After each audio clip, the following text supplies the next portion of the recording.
మన ప్రభువును మన రక్షకుడైన యేసుక్రీస్తు నామంలో మనకందరికి శుభములు. మరొకసారి మనము బైబిల్ స్టడీని ప్రారంభించుకోవడానికి, కొనసాగించడానికి దేవుడు సహాయం చేస్తూ ఉన్నాడు. దేవునికి వందనాలు. బైబిల్ స్టడీని మనము ఒక క్రొత్త కోణములో, అంటే ఏదో ఈ పద్ధతిలోనే మనము బైబిల్ స్టడీ చేయుటలేదు. ఎక్కడ అవసరం ఉంటే అట్టి పద్ధతిని మనము అనుసరిస్తున్నాము. బైబిల్ స్టడీ మెథడ్స్లో ఒక్కొక్క మెథడ్ ద్వారా వాక్యాన్ని ఒక్కొక్క కోణంలో మనము చూడవచ్చు.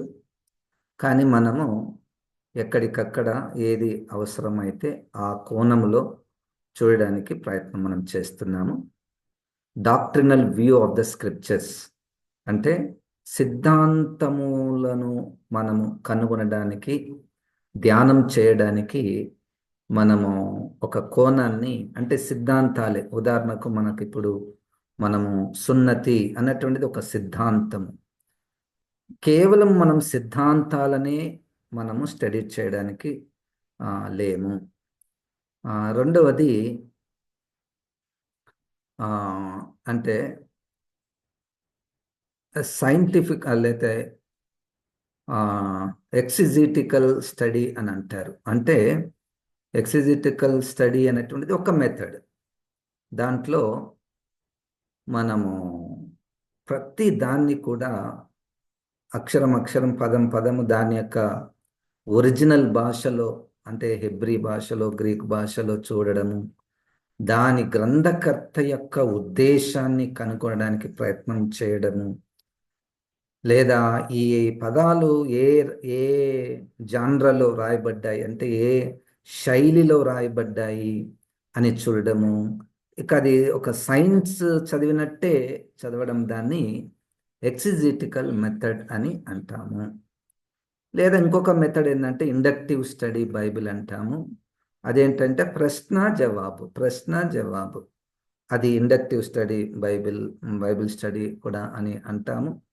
ఇక బయోగ్రాఫికల్ స్టడీ అనొచ్చు. అంటే వ్యక్తులను తీసుకొని, ఉదాహరణకు మనము అబ్రహాం గురించి మనం స్టార్ట్ చేసాం, దాన్ని బయోగ్రాఫికల్ స్టడీ అంటారు. లేదా దావీదు గురించి స్టడీ చేసినాం అనుకోండి, biographical study of David, biographical study of Jesus Christ or Samuel or someone. అంటే వ్యక్తులను మాత్రమే మనం స్టడీ చేసుకుంటూ వెళ్తే దాన్ని బయోగ్రఫికల్ స్టడీ అని అంటారు. తర్వాత ఇంకొకటి historical study of the Bible. అంటే చరిత్రను మనము చదువుతూ, బైబిల్ చరిత్రను మరియు ప్రపంచ చరిత్రను దృష్టిలో పెట్టుకొని, ఆ చరిత్రను దృష్టిలో ఏ సంవత్సరంలో, ఏ కాలములో ఇవి జరిగాయి అని ఆ దృష్టితో చూడడము హిస్టారికల్ స్టడీ, బైబిల్ స్టడీ అంటారు. ఇంకా కొంతమంది geographical study of the Bible. అంటే బైబిల్ స్థలాలు ఎక్కడెక్కడ ఉన్నాయి, ఏమేమి దొరికాయి, ఆ త్రవ్వకాలలో ఏమేమి దొరికాయి అని దాన్ని బేస్ చేసుకొని బైబిల్ని స్టడీ చేయడము, అది ఒక మెథడ్. ఈ విధంగా రకరకాలుగా చాలా రకరకాల బైబిల్ స్టడీ మెథడ్స్ ఉంటాయి. మనము చేసేది ఇది అని నేను చెప్పలేదు, ఎందుకంటే ఏది ఎక్కడ అవసరం వస్తుందో నాకు ఆ సమయము లేదా నాకు తెలిసినటువంటి విషయాలే నేను మీకు బోధించడానికి ఇక్కడ ఉన్నాను. సరే, ఇప్పుడు మనం సిద్ధాంతంనే తీసుకొని ఒకటి స్టడీ చేస్తున్నాం. అదేంటంటే సున్నతి. ఒక సిద్ధాంతాన్ని కూడా, దానికి కూడా పరిమితులు ఏర్పాటు చేశాము. ఏంటి పరిమితి మన స్టడీ కంటే? బైబిల్కు వేరుగా మనం ఏది తీసుకోవడం లేదు, తప్పు అని కాదు. కానీ మన పరిమితి అదే. మన scope of study is limited to Bible. మనము ఇదిగో పలానా దేశంలో పలానా విషయాలు దొరికాయి ఎక్స్కవేషన్స్లో, కాబట్టి దాని యొక్క కల్చర్ ఈ విధంగా ఉన్నది, ఆ కాలంలో ఈ విధంగా ఉండేది అని హిస్టరీ తీసుకోవడం లేదు, జియోగ్రఫీ తీసుకోవడం లేదు, లేదా ఒరిజినల్ లాంగ్వేజ్లో ఇది మీనింగ్ ఇది యాక్చువల్గా అని మనం అది తీసుకోవడం లేదు. ఇది కేవలము బైబిల్కి మాత్రమే, బైబిల్ లోపలనే పరిమితమై మనము అన్ని విషయాలు ఇప్పటి నుండి, ఇది మాత్రమే కాదు కానీ ఆ, అన్ని విషయాలు ఈ విధంగా మనము స్టడీ చేయడానికి పూనుకొని ఉన్నాము. ఒకవేళ ఆ విధంగా చేయాలనుకుంటే అది ఒక పెద్ద రీసెర్చ్ అవుతుంది.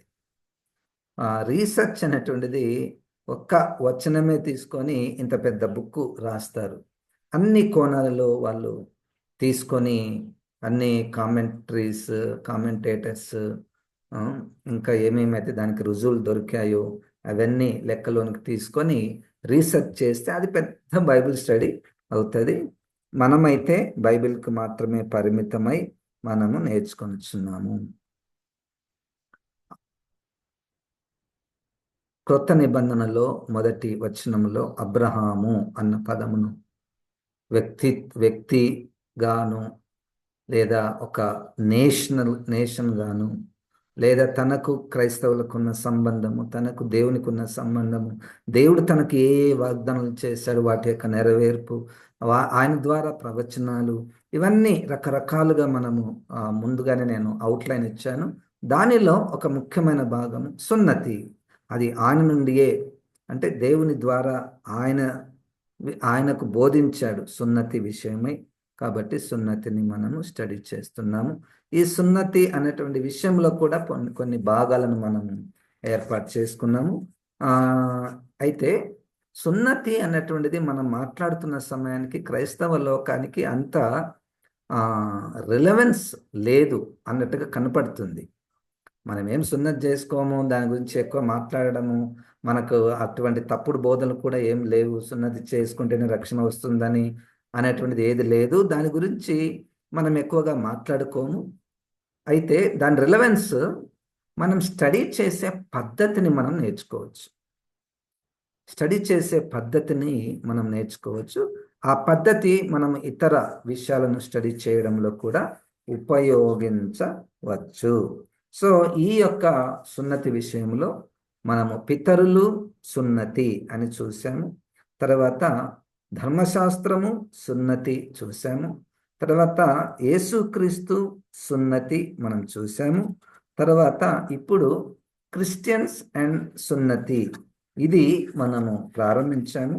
ఇంకా కొన్ని విషయాలు క్రిస్టియన్స్ అంటే మనము ఈ విషయంలో గమనించవలసినటువంటివి చూద్దామండి. మొదటి కొరింథీయులకు రాసినటువంటి పత్రిక 7వ అధ్యాయం 17, 18 వచనాలు. మొదటి కొరింథీ 7వ అధ్యాయము 17వ వచనము. అయితే మీరు చివరిలో మనకు కొంత సమయం, ప్రశ్నల సమయం ఉంటుంది కాబట్టి ఇప్పటి నుండి మీరు ఏదైనా మీకు డౌట్స్ వస్తే రాసి పెట్టుకోండి, గుర్తుపెట్టుకోండి. మొదటి కొరింథీ 7:17. అయితే ప్రభువు ప్రతివానికి ఏ స్థితి నియమించనో, దేవుడు ప్రతివాణిని ఏ స్థితి ఎందు పిలిచానో ఆ స్థితి ఎందే నడుచుకొనవలని ఈ ప్రకారమే సంఘములన్నిటిలో నియమించుచున్నాను. 18వ వచనం. సున్నతి పొందిన వాడెవడైనను పిలువబడెనా అతడు సున్నతి పోగొట్టుకొనవలదు. సున్నతి పొందని వాడెవడైనను పిలువబడెనా సున్నతి పొందవలదు. దేవుని ఆజ్ఞలను అనుసరించుటయే ముఖ్యము గాని సున్నతి పొందుటయందు ఏమీయూ లేదు, సున్నతి పొందకపోవుటయందు ఏమీయూ లేదు. ఇక్కడ రెండు సత్యాలు. ఒకటేంటంటే, సరే మా ట్రెడిషన్, ఇంత ముందున్న ట్రెడిషన్ ప్రకారం భౌతికంగా అది ధర్మశాస్త్రంలో చెప్పబడింది, సున్నతి చేసుకున్నాము, చేశాము. ఇప్పుడు క్రీస్తును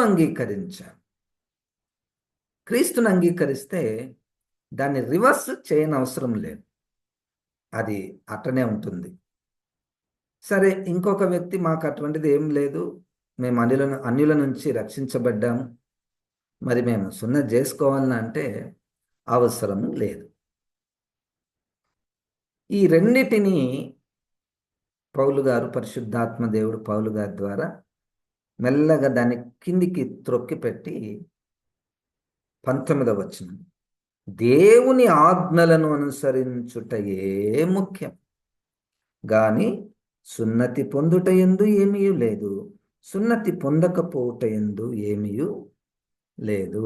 అది మనుషుల యొక్క మనస్సును దేవుని ఆజ్ఞలను పాటించాలి అన్న వైపుకు త్రిప్పాలి కానీ ఈ చిన్న చిన్న ప్రతి థింగ్స్ విషయంలో ఎక్కువగా మాట్లాడకూడదు, వాదించకూడదు, దాని గురించి ఆలోచించకూడదు. ఉన్న ఒకటే, లేకున్నా ఒకటే, ఏమీ ప్రయోజనము లేదు. దేవుని యొక్క ఆజ్ఞలను పాటించుటయే ముఖ్యం. అది క్రైస్తవులు గుర్తించవలసినటువంటి విషయం. రైట్. తర్వాత గలతీలకు రాసినటువంటి పత్రికలో 2వ అధ్యాయము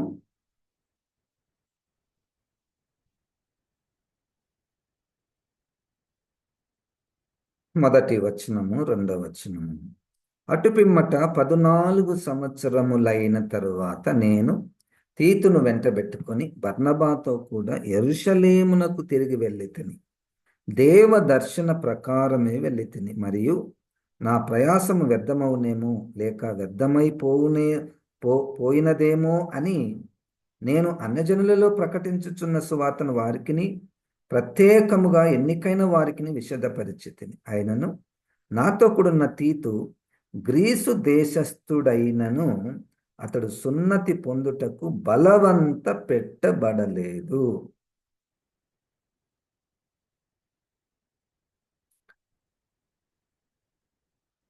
మనలను దాసులుగా చేసుకొనవలెనని క్రీస్తు యేసు వలన మనకు కలిగిన మన స్వాతంత్రమును వేగు చూచుటకు రహస్యముగా తేబడి దొంగతనముగా ప్రవేశించిన కపట సహోదరుల వలన జరిగినది.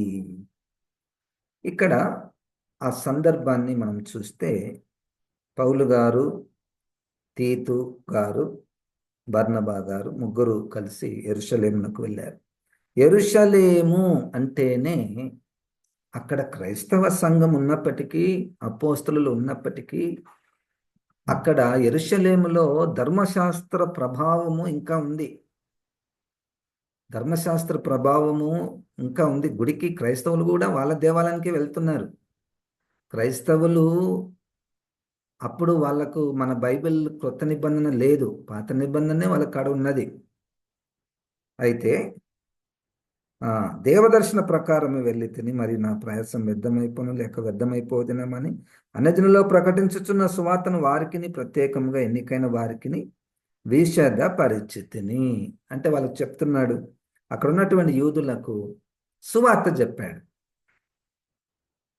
సువార్త చెప్పిన తర్వాత తీతు గ్రీసు దేశస్థుడునైనను అతడు సున్నతి పొందుటకు బలవంత పెట్టబడలేదు.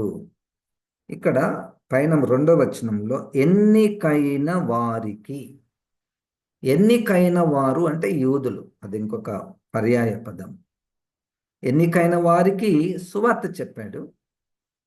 అయితే తీతు అంతకుముందే ఆయన రక్షించబడ్డాడు, గ్రీసు దేశస్థుడు, కానీ ఆయనకు సున్నతి చేయాలి అన్నటువంటిది బలవంతము ఏమి పెట్టలేదు.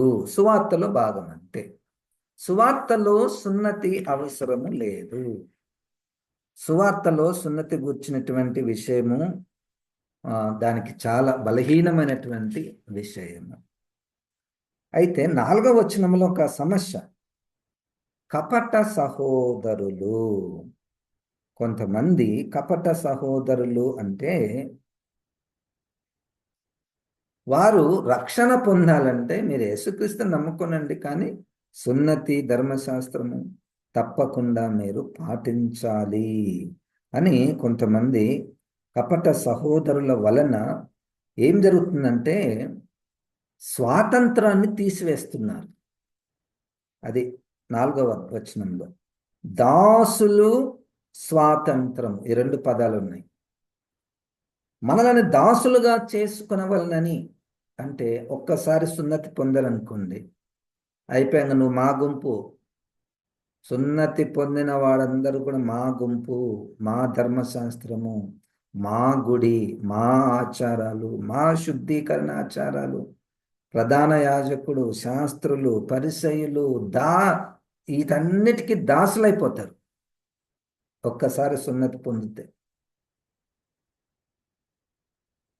కానీ మనకు యేసుక్రీస్తులో మనకు వచ్చినటువంటి స్వాతంత్రాన్ని వాళ్ళు తీసివేసి మనల్ని దాసులుగా చేయడానికి ఈ సున్నతిని బలవంతం చేసేవారు. పౌలు గారి ప్రయాణంలో ఆయన అనుభవంలో జరిగినటువంటి ఒక సంఘటన. రైట్. ఇప్పుడు గలతీ పత్రికలోనే 5వ అధ్యాయము. గలతీ పత్రిక ఈరోజు మనము క్రిస్టియన్స్ అండ్ సర్కంసిజన్ అనే దాన్ని చూస్తున్నాము. గలతీ పత్రిక 5వ అధ్యాయము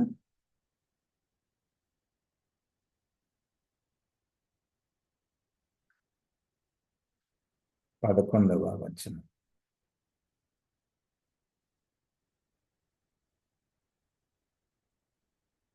సహోదరులారా, సున్నతి పొందవలనని నేనింకనూ ప్రకటించుచున్న ఎడల ఇప్పటికి హింసింపబడనేలా ఆ పక్షమున సిలువ విషయమైన అభ్యంతరము తీసివేయబడును గదా. ఈ తెలుగు భాష మీకు ఎంతమందికి కరెక్ట్గా అర్థమవుతుందో లేదో, తప్పదు, మనము భాష నేర్చుకోవాలి. అది అర్థం కాకపోతే కనీసం ఇంగ్లీష్లోనైనా చూచి వాటిని మనం గ్రహించాలి. పరిశుద్ధాత్మ దేవుడు ఎంతో విలువైనటువంటి మాటలు.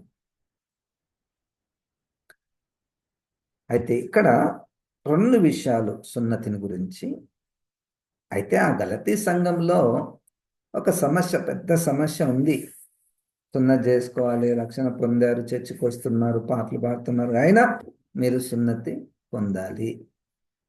అయితే ఇంకా తెగించి తన జీవితం యొక్క అనుభవమే చెప్పేస్తున్నాడు. అయ్యా, ఒకవేళ నేను సున్నతిని గురించి చెప్పాను అనుకోండి, పర్వాలేదులేండి, సున్నతే కదా, ఏం పోయింది, క్రీస్తుని నమ్ముకున్నారు, కొంతమంది ఏమో బలవంతం చేస్తున్నారు సున్నతి పొందాలి పొందాలి పొందాలని. సరే, పొందితే ఏముంది, పొందకుంటే ఏముంది, అట్లా వదిలేద్దాం అని నేను వదిలేసింటే నాకు శ్రమలు వచ్చేవి కాదు. నంబర్ 1,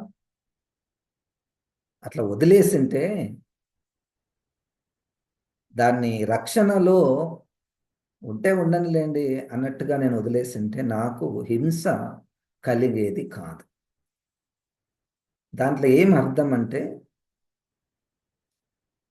ఈయన పోయి యూదుల దగ్గర, ఎన్నికైన వారి దగ్గర సువార్త చెప్తూ ఒకటండి, యేసుక్రీస్తు నమ్ముకోనండి అంతే, సున్నతి అన్నీ మీ ధర్మశాస్త్ర ఆచారాలు, శుద్ధీకరణ ఆచారాలు అన్నీ పక్కకు పెట్టండి అని నేరుగా ఆయన చెప్పేస్తున్నాడు. దానికి వాళ్ళు, అమ్మో, వాళ్ళ సిద్ధాంతము నీకు ఎవరైనా అడ్డు వస్తే చంపేస్తారు. అట్లా ఈయనను కూడా హింస పెట్టారు. మరి నాకు తెలుసు హింస వస్తుందని తెలుసు, నన్ను ఇబ్బంది పెడతారని తెలుసు, అయినా కానీ నేను అది అవసరం లేదు అని చెప్పాను. నంబర్ 1. నంబర్ 2, ఆ పక్షమున సిలువ విషయమైన అభ్యంతరం తీసివేయబడిన కదా. సున్నతి పొందారనుకోండి, ఎవరన్నా క్రీస్తుని నమ్ముకొని వచ్చి సున్నతి పొందితే క్రీస్తు విషయమైన సిలువ విషయమైన అభ్యంతరము ఎవరికి ఉండదు. సరేలే, ఎవరొకరు చంపారు, ఇప్పుడైతే వాళ్ళు మనలోనే కలిసిపోయారు కదా. ఇప్పుడు వాళ్లకు ఒక పెద్ద అభ్యంతరం, సిలువ విషయమైన సువార్తలో ఏం చెప్తున్నారంటే, మీ పాపముల కొరకు యేసుక్రీస్తు సిలువ వేయబడ్డాడు. అది వాళ్ళకు గుచ్చుకుంటుంది. చాలా అభ్యంతరకరంగా ఉన్నారు వాళ్ళు. ఈ మాట ఎత్తితే మేమే చంపామని మా మీద ఏడుస్తున్నారని వాళ్ళు ఆ విధంగా సిలువను గూర్చిన అభ్యంతరము తీసివేయబడును కదా. ఒకవేళ నేను సున్నతి పర్వాలేదులేండి, ఉంచుకుంటే ఉంచుకోండి అని, లేదా ఆ, ఆ, ఆ, సున్నతి తప్పకుండా చేసుకోవాలని నేను ఒక మాట చెప్పిండి అయిపోతుండే కదా. ఈ మాకిందుకి ఎంత హింస. మొదటిది. తర్వాత ఫిలిప్పీలకు రాసినటువంటి సారీ, గలతీ పత్రికలోనే 6వ అధ్యాయంలో 15వ వచనంలో, క్రొత్త సృష్టి పొందుటయే గాని సున్నతి పొందుట ఎందేమియూ లేదు, పొందకపోవుట ఎందేమియూ లేదు. ఇంతకుముందు మీరు ఆజ్ఞలను పాటించుట ఎందే ముఖ్యము గాని సున్నతి పొందుట ఎందేం లేదు, పొందకుండా ఏమీ లేదు. కానీ ఇట్లా చెప్తున్నాడు కానీ కానీ దాన్ని యాక్సెప్ట్ చేస్తలేడు పౌలు గారు. ఏంటి, వాళ్ళు పట్టుబట్టి మీరు తప్పకుండా సున్నతి చేసుకోవాలా అని ఒక గుంపు తయారైంది. ఈయన వదిలిపెట్టడం లేదు. ఎందుకు అంటే ఒక్కసారి సున్నతి చేసుకుంటే ఇంక ఒకదాని మీద ఒకటి ఒకదాని మీద ఒకటి మీ మీద భారాలు మోపుతారు వాళ్ళు.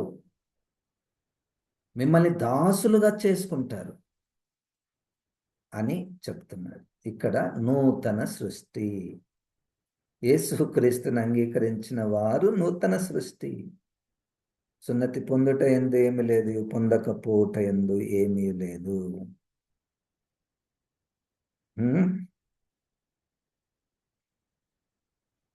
ఫిలిప్పీలకు రాసినటువంటి పత్రిక 3వ అధ్యాయం,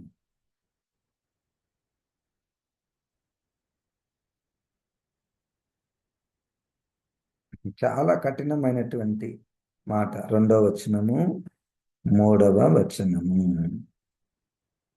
4వ వచనము. ఫిలిప్పీ పత్రిక 3వ అధ్యాయం 1 నుండి, మెట్టుకు నా సహోదరులారా, ప్రభువునందు ఆనందించుడి.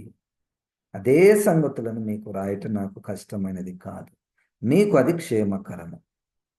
ఎంత కఠినమైన మాట చూడండి. 2వ వచనంలో, కుక్కల విషయమై జాగ్రత్తగా ఉండుడి. ఈ కుక్కలు ఎవరో చూడండి, దుష్టులైన పనివారి విషయమై జాగ్రత్తగా ఉండుడి.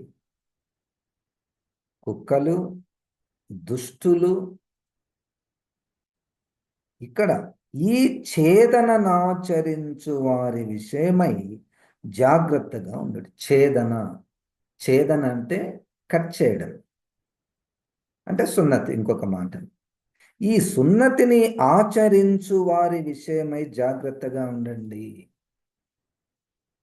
పట్టుబట్టి నువ్వు ఇది చేసుకోవాలని వారు కుక్కలు, దుష్టులు, వారి జాగ్రత్తగా ఉండండి. ఎందుకనగా శరీరమును ఆస్పాదము చేసుకొనక దేవుని యొక్క ఆత్మ వలన ఆరాధించుచు క్రీస్తు యేసునందు అతిశయపడుచున్న మనమే సున్నతిని ఆచరించు వారము.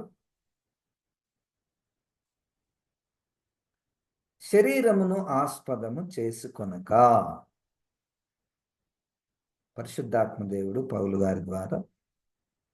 అంటే ఈ మాట చెప్పడానికి గల కారణం ఏంటంటే, ఫిలిప్పీ సంఘంలో కొంతమంది శరీరమును, అంటే శరీరంలో జరిగే కొన్ని మార్పులు వాళ్ళు మతపరంగా చేసుకుంటారు కదా, వాటిని ఆస్పదం అంటే దాన్ని ఆ కారణం తీసుకొని అతిశయిస్తున్నారు వాళ్ళు. నేను కూడా నా గురించి కూడా తర్వాత వచనంలో చెప్పబడింది. అయితే ఇక్కడ దేవుని యొక్క ఆత్మ వలన ఆరాధించచ్చు. ఇది కొత్త standards for anybody who accept Jesus Christ. For them circumcision is mandatory to worship the Lord. అందుకని యూదులను లోపలికి రానియరు వాళ్ళు. నువ్వు సున్నతి పొందావా, లోపలికి రా, లేకపోతే బయటకి. ఇప్పుడు ఆరాధించు. దేవునిని ఆత్మ వలన ఆరాధిస్తామండి మేము. ఆయన ఆత్మదేవుడు కనుక మేము ఆత్మ వలన ఎక్కడున్నా ఆరాధిస్తాం. నువ్వు లోపల రాకపోతే మేము ఎక్కడ లోపలికి రానియకపోతే ఎక్కడికి పోయినా మేము ఆరాధిస్తాం. ఉం? ఆత్మ వలన ఆరాధించచ్చు. క్రీస్తు యేసు నందు మేము అతిశయిస్తాం. మా శరీరంలో జరిగిన సున్నతి కానీ ఇంకొకటి కానీ దాని మీద మేము అతిశయించం. మా అతిశయం అంతా క్రీస్తునందు. 4వ వచనంలో, కావలిని వెంట నేను శరీరం ఆస్పదం చేసుకుని వచ్చును, మరి ఎవడైనాను శరీరం ఆస్పదం చేసుకుని దలచిన ఎడల నేను మరి ఎక్కువగా చేసుకుని వచ్చును. 8వ దినమున సున్నతి పొందింది. ఆయన జీవితం. అయితే దీన్ని ఏమన్నాడు ఆయన? ఈ సున్నతి పొందితిని అన్న విషయమును తీసుకొని 2 మాటలు ఉపయోగించాడు. ఏంటి? నష్టముగా దీన్ని ఎంచుకొంటిని, నంబర్ 1. దీన్ని పెంటగా ఎంచుకొంటి. ఏంటి ఈ సున్నతిని? సున్నతి అంటే ఎంత గొప్ప గుర్తింపో. ఆ గుర్తింపును క్రీస్తు నిమిత్తము ఏ విధము చేతనైనను ఆయన మరణ శ్రమలలో పాలివాడనగు నిమిత్తము, పునరుద్ధానములో పాలివాడనగు నిమిత్తము, నా శరీరంలో నేను అతిశయించవలసినటువంటివన్నీ కూడా నష్టముగాను పెంటగాను ఎంచుకొనుచున్నాను. నా వంశము ఏంటి? నా వంశం ఏంటి? పరిసయ్యులో అన్నిటిని పాటించువాడను నేనే. కాబట్టి క్రైస్తవులు సర్కంసిజన్. పరిశుద్ధాత్మ దేవుడు మనకు వీటిని బోధిస్తున్నాడు. ఇది మనం వింటున్నప్పుడు గుర్తించండి, ఏవైనా భౌతిక సంబంధమైనటువంటి భక్తి కార్యక్రమాలు యేసుక్రీస్తు ఆజ్ఞలను పాటించుట కంటే పైన నిలవవు. నూతన సృష్టి పొందాలి అన్న దానికంటే పైకి రావు. ఇక వేరేది ఏవి అక్కడ పైకి రావు. అవన్నీ కిందికే పోతాయి. అవి ఉన్న ఒకటే లేకున్నా ఒకటి అన్నట్టు ఉంటాయి. రైట్. తర్వాత ఇదే 3వ అధ్యాయములో 7వ వచనము 8వ వచనము, అయినను ఏవేవి నాకు లాభకరములై ఉండెనో వాటిని క్రీస్తు నిమిత్తము నష్టముగా ఎంచుకొంటిని. నిత్యముగా నా ప్రభువైన యేసు క్రీస్తును గూర్చిన అతి శ్రేష్టమైన జ్ఞానము నిమిత్తమై సమస్తమును నష్టముగా ఎంచుకొనుచున్నాను. అది ఆయన చేసిన విషయం. సరే,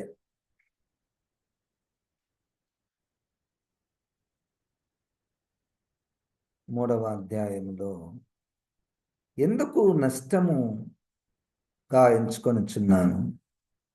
క్రీస్తు యేసును గూర్చిన అతి శ్రేష్టమైన జ్ఞానము నిమిత్తం. ఆ జ్ఞానంతో ఆయన గురించి తెలుసుకుంటాంతో పోలిస్తే ఇవి ఎన్నికలైనటువంటివి, ఇవి పెంటతో సమానమైనటువంటివి. 9వ వచనంలో, క్రీస్తును సంపాదించుకొని ధర్మశాస్త్ర మూలమైన నా నీతిని కాదు. ఎవరు నీతిమంతులండి? సున్నతి పొందాలి. సున్నతి పొందాలంటే ఎవరు పొందాలంటే అబ్రాహాము సంతానంలో పుట్టిన వారందరూ పొందాలి. వారందరూ నీతిమంతులే వాళ్ళ దృష్టిలో. ధర్మశాస్త్ర మూలమైన నీతిలో సున్నతి పొందాలి.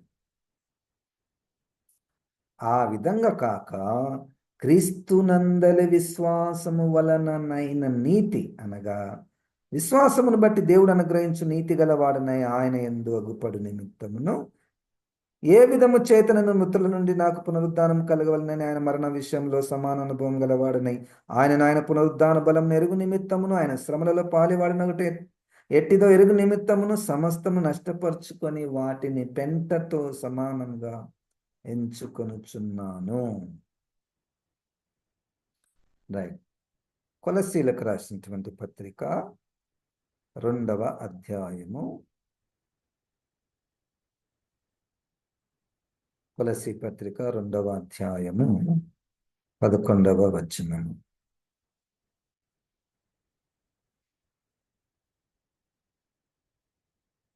మీరును క్రీస్తు సున్నతి యందు శరీరేచ్ఛలతో కూడిన స్వభావమును విసర్జించి ఆయన యందు చేతులతో చేయబడని సున్నతి పొందితిరి.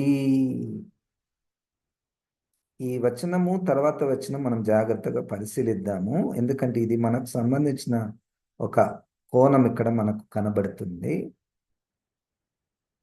క్రీస్తు సున్నతి, సరే, పరిశుద్ధాత్మ దేవుడు మరి ఆ సున్నతి అనేటువంటి పదం తీసేయక దాన్నే మార్చాడు.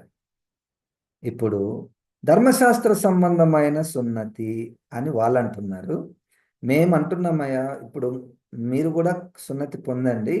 ఇప్పుడు కొత్త సున్నతి పేరు ఏం పేరంటే క్రీస్తు సున్నతి. మరి ఏం చేసుకోవాలి? అది ఎట్లుంటుంది? మేమేం చేయాలి? ఏం చేస్తే క్రీస్తు సున్నతి పొందుతాము అంటే, శరీరేచ్ఛలతో కూడిన స్వభావమును విసర్జిస్తే అప్పుడు మనకు క్రీస్తు సున్నతి మనము పొందిన వారం అవుతాము. క్రీస్తు సున్నతి శరీరేచ్ఛలతో కూడిన స్వభావం విసర్జించి ఆయన యందు చేతులతో చేయబడినటువంటి సున్నతి పొందితిరి. మేము కూడా సున్నతి పొందాం సార్. ఎట్లా? ఆ శరీరేచ్ఛలతో కూడిన స్వభావమును వదిలిపెట్టుకుంటున్నాం. మా శరీరేచ్ఛలు చెప్పినట్టు మేము వినము. మేము కూడా క్రీస్తు సున్నతి పొందాము. దేవుని స్తోత్రం. ఇప్పుడు జాగ్రత్తగా వినండి. కింది వచనంలో 12వ వచనంలో, కొలస్సీ 2:12, మీరు బాప్తిస్మమందు ఆయనతో కూడా పాతి పెట్టబడిన వారై ఆయనను మృతుల నుండి లేపిన దేవుని ప్రభావమందు విశ్వసించుట ద్వారా ఆయనతో కూడా లేచితిరి. అసలు ఇప్పుడు బ్యాప్తిజం సంగతి ఎందుకు వచ్చింది? బ్యాప్తిజము కూడా ఒక సిద్ధాంతం. ఇదిగో యూదులకు ఏ విధముగా సున్నతి ఉన్నదో, ఈ సున్నతి కలిగినటువంటి వారు యూదులలో చేర్చబడుతున్నారు. మరి మాకు సున్నతి లేదు. మేము బాప్తిస్మము తీసుకున్న వారు క్రీస్తు సంఘములో చేర్చబడుతున్నారు. అక్కడ సున్నతిని గురించి మాట్లాడుతూ ఒక నూతన నిర్వచనం ఇచ్చారు. క్రీస్తు సున్నతి అని, శరీరేచ్ఛలతో కూడిన స్వభావమును విసర్జించుట అని. మరి ఈ బాప్తిస్మము కూడా కొత్త నిర్వచనం ఉన్నది. కొత్త నిర్వచనము అంటే పాత నిర్వచనం కూడా ఒకటి ఉంది. ఏంది? యేసుక్రీస్తు ప్రభు అని ఒప్పుకొని నువ్వు నీటి బాప్తిస్మము తీసుకోవాలి. అది మనకందరికి తెలిసినటువంటిది. నీళ్ళలో మునగడము, మనము కూడా మునిగాము. దీని క్రొత్త నిర్వచనం ఏంటి? ఆ బాప్తిస్మంలో మీరు ఆయనతో కూడా పాతి పెట్టబడిన వారై, అంటే ఇప్పుడు మన పాప శరీరము పాతి పెట్టబడుట, దేవుని ప్రభావమందు విశ్వాసించుట ద్వారా ఆయనతో కూడా లేచితిమంటే నూతన సృష్టి అంతే. మన బాప్తిస్మము యొక్క ఆంతర్య అర్థము నూతన సృష్టి. అది మనకు బాప్తిస్మం యొక్క అర్థం. మనం ఇక్కడికే వచ్చి ఆగిపోయే ప్రమాదం ఉన్నది. ఇక్కడికి వచ్చి మనల్ని మనమే మోసపుచ్చుకునే ప్రమాదం ఉన్నది. నేను యేసుప్రభుని నమ్ముతున్నాను, బాప్తిసం తీసుకున్నాను, ఈ రెండే కదా కావాల్సింది రక్షించబడ్డానికి అని మనము అట్లనే జీవించామనుకోండి, వీటి మీద నమ్మకం పెట్టి మన రక్షణను ప్రశ్నించాలి. అందుకని ఈ బాప్తిస్మం యొక్క ఆంతర్యమును మీరు గమనించండి. వారి సున్నతిని గురించినటువంటి ఆంతర్యం మీకు చెప్పాను. ఇప్పుడు ఈ బాప్తిస్మములో కూడా పాపముతో మనం క్రీస్తుతో కూడా చనిపోయాము. తర్వాత 13వ వచనంలో, మరియు అపరాధముల వలనను శరీరమందు సున్నతి పొందకయుండుట వలనను మీరు మృతులై ఉండగా దేవుడు రూపకమైన ఆజ్ఞల వలన మన మీద రుణముగాను మనకు విరోధముగాను నుండిన పత్రమును మేకులతో సిలువకు కొట్టి దాని మీది చేవ్రాతను తుడిచివేసి మనకు అడ్డము లేకుండా దానిని ఎత్తివేసి మన అన్నిటిని క్షమించి ఆయనతో కూడా మిమ్మల్ని జీవింపచేసెను. ఆయన ప్రధానులను అధికారులను నిరాయుధులనుగా చేసి సిలువ చేత జయోత్సవముతో వారిని పెట్టి తెచ్చి బాహటముగా వేడుకకు కనపరచెను. పెద్ద వచనము ఇది. నిదానముగా మనము స్టడీ చేయవలసినటువంటి విషయం. ఇక్కడ మన పూర్వస్థితి ఏంటి? మనం 2 రకాలుగా చచ్చిపోయినాం. అపరాధముల వలన చనిపోయినాం, నంబర్ 1. నంబర్ 2, సున్నతి పొందకపోవుట వలన. సున్నతి పొందకపోతే దేవుని నుంచి వేరు చేయబడినటువంటి వారు ఉన్నారు, యూదుల నుంచి వచ్చినటువంటి వారు. సున్నతి పొందకపోవట వలన మనము మృతులై ఉన్నాము, పాపులై ఉన్నాము. మనం చేసిన పాపాలన్నీ ఒక పేపర్లో రాశారు. ఇవన్నీ ఒక రుణపత్రము, అప్పు పత్రము, పాపాలకు శిక్ష పత్రము. వీటిని యేసుక్రీస్తు సిలువలో కొట్టివేశాడు. దేవునికి స్తోత్రం.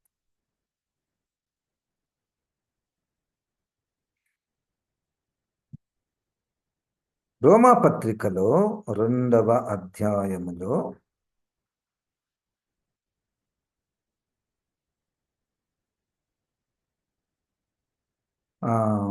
ఇది 2వ అధ్యాయంలోనే, కొలస్సీ పత్రిక 2వ అధ్యాయంలోనే తర్వాత వచనం నేను చదువుతున్నాను, 16వ వచనం నుండి. ఇది పౌలు గారు, పరిశుద్ధాత్మ దేవుడు పౌలు గారి ద్వారా అన్నిటినీ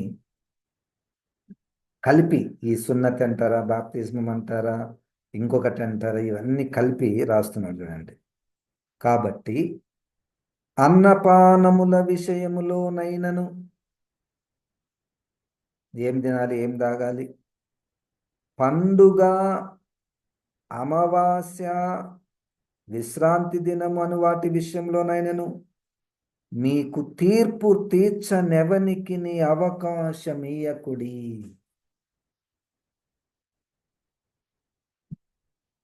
ఆ మధ్య కాలంలో ఒక ఆలయంలో 2 స్త్రీలు కొత్తగా, వాళ్ళు ఎప్పుడు చూడలేదు, వచ్చారు. ప్రార్థన చేసుకోవడానికి వచ్చారు. వారికి ఏదో చాలా ఒక పెద్ద అవసరతనే ఉన్నది, వివాహం కావాలని. ఆ అవసరతలో వారు ప్రతి మంగళవారం 7 వారాలు ఒక దగ్గర చేశారు. అంటే ప్రతి మంగళవారం వస్తారు, ప్రార్థన చేసుకుంటారు, వెళ్తారు, మళ్ళా మంగళవారం, అట్లా 7 వారాలు. ఇంకా పెళ్లి కాలేదంట, ఇంకా ఏది సెట్ కాలేదు, మళ్ళా ఇంకొక 7 వారాలు. అంటే ఈ 7 వారాలు ప్లస్ మంగళవారం, వీళ్ళ దృష్టి అంతా ఆ 7 మంగళ వీటి మీద ఎక్కువగా ఉన్నది. ప్రార్థన చేయుట తప్పు కాదు, కానీ వీళ్ళు ఎంత సులువుగా ప్రార్థన పేరిట వాళ్ళు తప్పిపోతున్నారు చూడండి. విశ్రాంతి దినములని, అమావాస్య దినములని, అన్నపానములని, ఈరోజు మాంసం తినకూడదు, ఈరోజు తినచ్చు అని. ఇవి రాబో వాటి ఛాయయే గాని నిజ స్వరూపము క్రీస్తులో ఉన్నదమ్మా. నిజ స్వరూపము క్రీస్తులో ఉన్నది. అతి వినయాసక్తుడై, ఈ పదం గుర్తించండి. ఎంత వినయము, భక్తి. అతి వినయాసక్తుడై దేవదూతారాధనయందు ఇచ్చ కలిగి, ఇష్టం కలిగి, తాను చూచిన వాటిని గూర్చి గొప్పగా చెప్పుకొనొచ్చు, తన శరీర సంబంధమైన మనస్సు వలన ఊరక ఉప్పొంగుచు. శరీర సంబంధమైన మనసు ఊరక. మేము 7 వారాలు ప్రార్థన చేశామండి. 40 రోజులు ఉపవాసము, ఉప్పొంగుట, శిరస్సును హత్తుకొనని. వీళ్ళు వీటిని హత్తుకుంటారు, యేసుక్రీస్తుని హత్తుకోరు. శిరస్సు అయినటువంటి యేసుక్రీస్తుని హత్తుకోండి అంటే ఈ అన్నపానములు, ఈ దినములు, ఆ దినములు అని వాటి మీద నమ్మకం ఎక్కువ.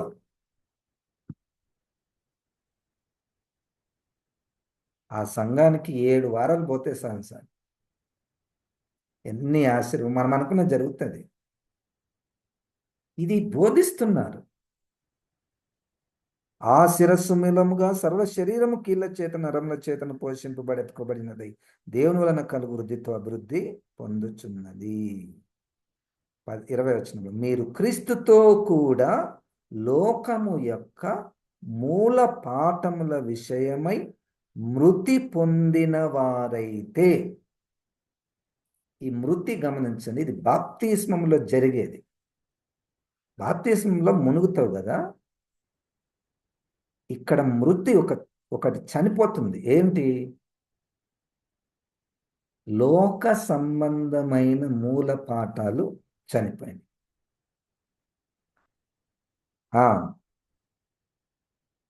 మృతి పొందిన వారైతే లోకములో బ్రతుకుచున్నట్టుగా మనుష్యుల ఆజ్ఞలను, పద్ధతులను అనుసరించి చేత పట్టుకొనవద్దు, రుచి చూడవద్దు, ముట్టవద్దు అను విధులకు మీరు లోబడనేలా. ఆ మధ్యకాలంలో ఏదో ఒక దగ్గర ఒకటి వర్క్ అవుతలేదు, ఆ ఎలక్ట్రీషియన్ వచ్చే చేయాలి. ఆ ఎలక్ట్రీషియన్ రమ్మంటే, అమ్మో నేను రాను సార్, అది నన్ను ఆడికి వస్తే నన్ను తిడతారు సార్ అంట. ఆ స్థలానికి వచ్చి ఏదైనా ఆపరేట్ చేయాలంటే నన్ను తిడతారు సార్ అంట. ముట్టవద్దు, రావద్దు, చేత పట్టుకోవద్దు. ఇంకా చూడండి 23 వచ్చిన, అట్టివి స్వేచ్ఛారాధన విషయంలోను, వినయ విషయంలోను, దేహశిక్ష విషయంలోను దాన రూపకమైనవని ఎంచబడుచున్నవే గాని శరీరేచ్ఛా నిగ్రహ విషయంలో ఏమాత్రము ఎన్నిక చేయదగినవి కాదు. సరే, ఇప్పుడు సున్నతి కూడా వీటన్నిటిలో ఒక భాగము. మన బాప్తిస్మములో అవి మునిగిపోయాయి, అవి మృతి పొందాయి. పొందుట ఎందేం లేదు, పొందకపోవటం ఎందేం లేదు. బలవంతం చేస్తే దాని వైపు కూడా పోనవసరము లేదు. ప్రార్థన చేద్దాం. జీవం గల తండ్రి, నాయన, మేమున్నాం నీ వాక్యాలు, జీవపు మాటలు వింటూ స్టడీ చేస్తున్నాము. మమ్మలను సర్వసత్యములోనికి నడిపించమని యేసు నామమున ప్రార్థిస్తున్నాము తండ్రి. ఆమెన్.